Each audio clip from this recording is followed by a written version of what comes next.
wale wenye tabia ya kuwalangua wakulima.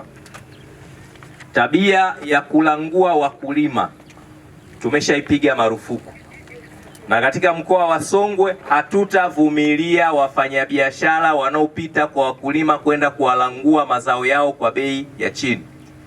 Tumeshatengeneza mfumo wa uuzaji wa mazao. Kuna mazao yapo kwenye mfumo wa stakabadhi za ghala, yauzwe kupitia mfumo wa stakabadhi za ghala, na hakuna yeyote yule anaruhusiwa kupita huko kwa ajili ya kwenda kuwaibia wakulima kwa kununua mazao kwa bei ya chini.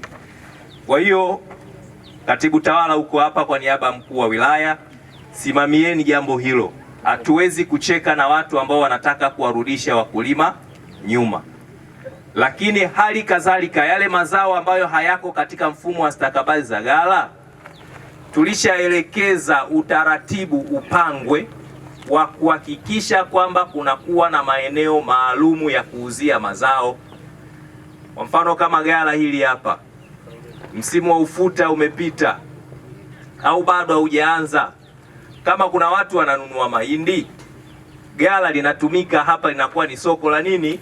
La mahindi. Sio watu wapite wapi?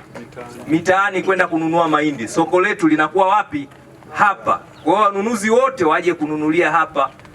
Sijui kuna zao gani, ghala lipo. Hivi ndio vituo vyetu vya kununua na kuuzia mazao yetu sisi wakulima kwa pamoja. Ukikubali kuuza peke yako huko nyumbani, watakuibia. Sio, umenielewa? Tumeelewana? Kwa hiyo lazima tusimamie jambo hilo, na vyama vya ushirika twendeni tusimamie, tuwalinde wakulima. Halmashauri twendeni tusimamie, tutengeneze utaratibu bora za kusaidia mazao ambayo hayako kwenye mfumo wa stakabadhi za ghala yauzwe kwa utaratibu mzuri, na mazao yaliyokuwa kwenye mfumo wa stakabadhi za ghala yauzwe kupitia mfumo ulioelekezwa. Lakini tushughulike na walanguzi ambao wamekuwa wakipita mitaani kwa ajili ya kuwalangua wakulima.